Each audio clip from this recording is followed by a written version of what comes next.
mais um esculhambando o Eduardo Bolsonaro. Isso fez com que o Eduardo, e o Nicolas foi em cima e resolveu mandar um kkk em cima do post. Isso fez com que o Eduardo, que estava lá quieto, no canto dele, resolvesse expor de vez a situação e jogar a merda no ventilador com um post. Um post absolutamente ostensivo sobre a situação dele com o Nicolas. Algo que era velado, que tinha episódios pontuais, se tornou absolutamente aberto para o público. E o saldo dessa história é que o assunto monopolizou as discussões na internet. Não vou entrar na treta propriamente dita, porque vocês já leram a treta, já viram a treta. O saldo, tanto leram que isso monopolizou a internet, né? A gente fez alguns levantamentos internos e 88% das publicações dos perfis de direita nos últimos dias foram sobre esse conflito interno e só 12% dos perfis de direita estavam efetivamente fazendo campanha ativa para o Flávio. Então, de fato, esse assunto, de forma inoportuna, acabou monopolizando completamente a discussão da direita no Brasil. E é claro que cada bolha, inclusive aqui no chat, vai dizer que a discussão foi melhor, tem alguns de vocês xingando o Nicolas, aliás, a maioria de vocês aqui já estão xingando o Nicolas. Eu acho que é porque vocês são da minha audiência. Tem um outro público que acha que o Eduardo é que é o problema, mas ele também fez um levantamento sobre isso e mostrou que 45% dos posts do universo que a gente observou tinham sido contra o Nicolas, enquanto só 20% a favor, e um percentual de 15% defendendo o fim das brigas, né? Então 45 contra o Nicolas, 20 a favor do Nicolas, 15 defendendo os fins das brigas, e aí outros 12% que eu mencionei que estavam fazendo campanha para o Flávio, e 8% estavam criticando o Valdemar. Você vê que não é só... O Valdemar foi o grande beneficiário dessa história, porque na semana passada era ele o centro das discussões, e ele pelo menos se esquivou aí das críticas que ele vinha sofrendo, né? Além disso, o Eduardo, a gente no post especificamente, dele teve 61% de interações positivas e só 18% de crítica. De novo, cada bolha vai ter a sua visão, e talvez aqui você no chat já tenha alguém me xingando por falar desses números, mas o fato é que essas ações serviram e têm servido inequivocamente para expor a posição do Nicolas, expor quem é o Nicolas, né? O que ele vem fazendo, a campanha velada que ele vem fazendo contra o próprio Flávio, o estímulo a posts e a perfis que criticam ativamente, e não criticam pontualmente, né? Criticam e difamam e trabalham contra a família Bolsonaro. Não só o Eduardo, como foi o caso do carrapato do saco do Olavo, mas outras pessoas também, o próprio Flávio ou o próprio Jair. E tudo é feito de forma muito indireta, né? Alguns poderiam até chamar de covarde. Eu conheço a estratégia de guerra através de proxy, né? Quando você utiliza pessoas, terceiros, para lutar as guerras que você não quer lutar porque você prefere fazer uma guerra fria. E esse era o cenário que a gente tinha, né, de guerra fria. Porque você pode chamar isso de covarde porque não era algo aberto ou explícito. Eduardo resolveu adotar uma estratégia diferente e deixou as coisas nuas e cruas. É legítimo que você, meu espectador que esteja aqui conosco, discorde da postura do Eduardo. Você pode discordar. Eu acho as duas posições defensáveis. Você pode achar que não deveria mexer nisso, deveria deixar essa guerra de bastidores e velada, ou você pode achar também que o melhor é expor aquilo que estava acontecendo às escondidas.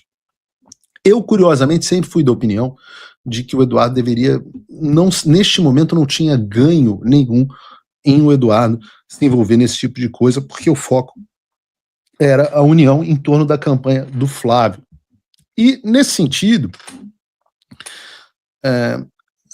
há quem entendeu o mérito do que disse o Flávio ontem no Inteligência Limitada. Um abraço aí para o pessoal do Inteligência Limitada, gosto muito deles, gosto muito do Vilela. E o Flávio esteve lá nesse último final de semana e já vem dizendo há muito tempo que nós devemos evitar essa guerra, que essa guerra não é inteligente, não é boa para ele. Mas a gente também não pode deixar de... A gente não pode misturar as coisas. Tem certas coisas que precisam ser consertadas, né? Certos absurdos que foram ditos a respeito do Eduardo, que eu considero absolutamente injustificáveis. O maior deles, que eu vi até agora nas redes sociais, foi um post do meu amigo, não é segredo para ninguém, do Rodrigo Constantino, dizendo que o Eduardo estava sabotando o irmão. Aliás, eu usei o post que vocês estão vendo na tela para ilustrar, mas não foi só esse não, tá? Foram vários posts na mesma direção. Eu volto a dizer, não é segredo, eu gosto do Constantino, eu tenho respeito por ele, a gente tem que ter respeito também pela história de superação da vida dele, o que ele passou recentemente, não é fácil, a forma como ele encarou. Eu conheço ele há muitos anos, sei defeitos e qualidades que ele tem como qualquer outro, mas eu acho, eu lamento dizer isso, mas eu acho que realmente o Kim Paim conseguiu entrar na cabeça do Constantino e deixou ele completamente pirado. Eu acho que ele só pode estar mal da cabeça. A última vez que eu conversei com ele ao telefone, ele tinha me dito o oposto, que ia parar de se envolver nessas confusões porque estavam fazendo mal a ele. E eu vejo esse tipo de postagem, esse tipo de comportamento, e só posso crer que é uma pessoa que perdeu o controle. O que não é nem compreensível. Deixa eu fazer aqui, o meu ponto aqui não é a crítica ao Rodrigo, meu ponto aqui é fazer um depoimento sobre o Eduardo, né? E eu acho que é esse o principal objetivo aqui.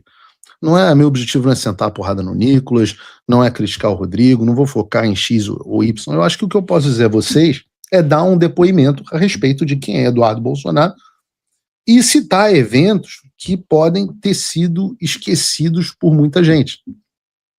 E nesses anos em que eu conheço o Eduardo, não é segredo a vocês que eu tenho uma relação muito próxima de amizade com ele, eu tenho que fazer o testemunho de dizer que eu só vi o Eduardo até hoje agindo, pensando em um bem maior do que ele.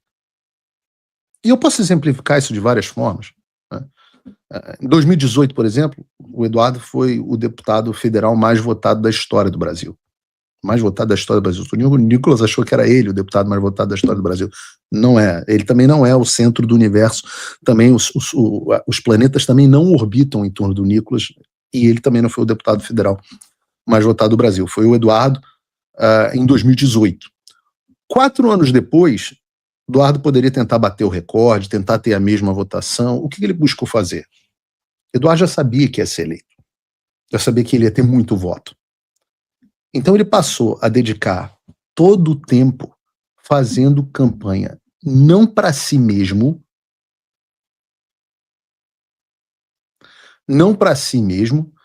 mas para vários outros nomes. Não só em São Paulo, mas no Brasil inteiro. Então, o interesse do Eduardo não era bater a própria votação, não era se gabar disso, não era se envaidecer, crescer. Não. O interesse e o trabalho deles foram focados em fazer com que o PL fizesse a maior bancada possível. E conseguiu, porque muito por conta dele, o PL virou a maior bancada da Câmara. Não estava preocupado com a sua votação, não estava preocupado só com o seu grupo político, fez campanha em São Paulo, rodou o Brasil inteiro, lançou outras pessoas, e mesmo diante disso, eu vejo gente que se diz de direita no X zombando do Eduardo porque ele perdeu muitos votos. E essa é a diferença bacana entre alguém que não está pensando num projeto pessoal, mas está pensando num projeto de Brasil, né? E não foi só isso que eu testemunhei. Eu testemunhei o Eduardo ajudando o próprio Nicolas, o Eduardo ajudando a construir o Nicolas. Tem um post, não sei se o pessoal da produção pegou, do Eduardo respondendo o próprio Constantino hoje, onde ele lembra que ele foi a Belo Horizonte fazer campanha para o Nicolas para vereador, percorreu Minas Gerais falando o nome dele com a direita Minas, levou ele ao palco do CIPEC, pediu apoio para ele nas redes sociais, abriu portas, E isso quando ele, o Eduardo, já era o deputado mais votado da história, o Nicolas não era ninguém. Né? Quando Eduardo continua aqui, quando ele ia a Brasília, vocês conseguiram recuperar esse? Poxa, eu mandei agora há pouco no programa. Quando ele ia a Brasília, deixava a minha conversa fixada no topo de WhatsApp, aguardando um retorno meu. Aceitei incluir um documentário do Mário Frias, bababá. Convidei-o para conhecer o Trump. É verdade, eu vi, eu testemunhei. Eu não fui nessa reunião e o Nicolas foi, porque era uma reunião só para deputados. Não sei se ele acabou indo, mas Eduardo convidou, levou ele no Congresso americano, aí eu já tive uma participação nisso. Tentou, a pedido dele, inserir ele no programa do Tucker Carlson, também testemunhei isso. E foram vários outros exemplos. Né? Eu testemunhei o Eduardo vir para os Estados Unidos fazendo um sacrifício, não só para o Nicolas, mas um sacrifício pessoal pelo Brasil. Eu testemunhei a decisão e os bastidores da decisão do Eduardo querendo vir para os Estados Unidos, disposto a trocar muito chumbo para produzir aquilo que foi até hoje a única coisa de tudo feito com todos esses caras, todos esses vídeos de tela preta, essas coisas todas, muito legal, comunicação, fala com muita gente, mas a única coisa que o STF sentiu até hoje, a única coisa que gerou desconforto, que doeu no STF até hoje, foi uma punição para eles, foi fruto do trabalho do Eduardo Bolsonaro. A ponto do Fux se tornar o grande jurista que ele se tornou hoje, a ponto do Barroso renunciar, a ponto do Alexandre entrar em confronto com o André Esteves, que foi o que levou à situação do escândalo do Master, ou pelo menos contribuiu com isso, a gente vai ver daqui a pouco. O desconforto para os familiares e para as pessoas, eu não vou contar para vocês ainda, porque eu não posso, mas houve uma grande autoridade brasileira essa semana passada agora, que tentou tirar um visto para passear com a família em Miami e teve o visto negado porque estava lá na lista dos sancionados. Vou deixar vocês especularem quem foi, mas reaplicou e está pedindo uma reconsideração, mas o visto está cancelado e não pôde vir para Miami. Quem foi, eu não vou dizer aqui, mas tudo isso, todas essas coisas, toda a exposição do Instituto Lex, que foi o início que a gente começou a ver o trabalho, o patrimônio, o tamanho do patrimônio do Alexandre de Moraes, trabalho do Eduardo Bolsonaro. Nada do que eu fiz aqui seria possível sem Eduardo Bolsonaro. E para isso ele sacrificou tudo.